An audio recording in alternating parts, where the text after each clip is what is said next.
आप फिल्म के डायरेक्टर हमारे साथ में वो देखा तो नहीं आप बहुत जानदार गीत भी गावल लेकिन तो लोगन के काम में अपन रखल ना देवल चाहते हैं कि ना यो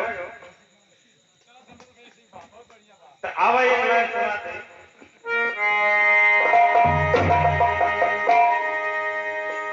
ई जिंदगी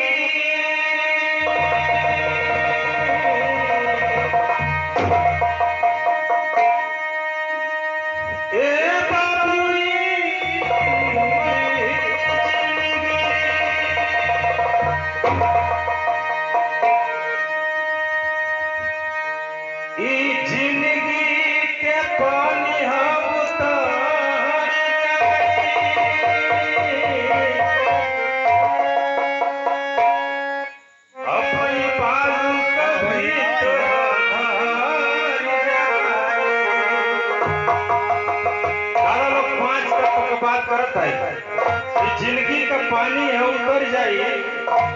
आई बालू के भीतर जिंदगी के पानी है उतर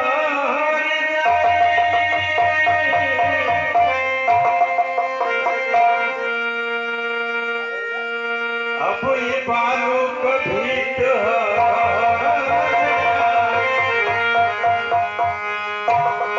सबका अइला करहिया तय कहीं आ जाए के बेरिया जाने के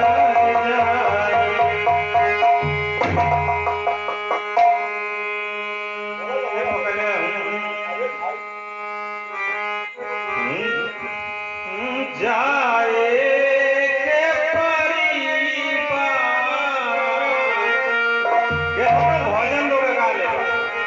लेकिन मृत्यु शाश्वत सत्य है ना जे आई बात मरी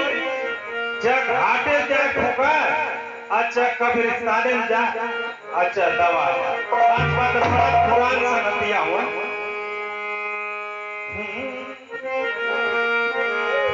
जाए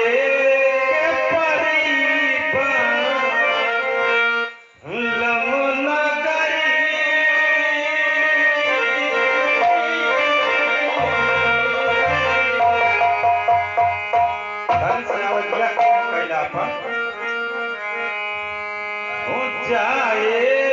के परिबा लमनगरी ई दुनिया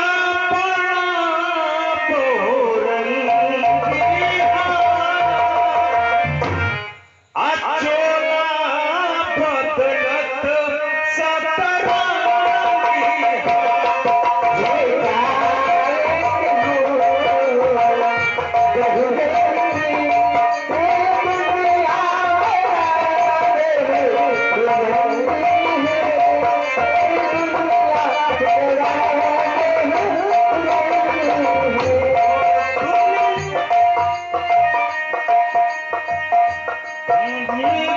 बड़ा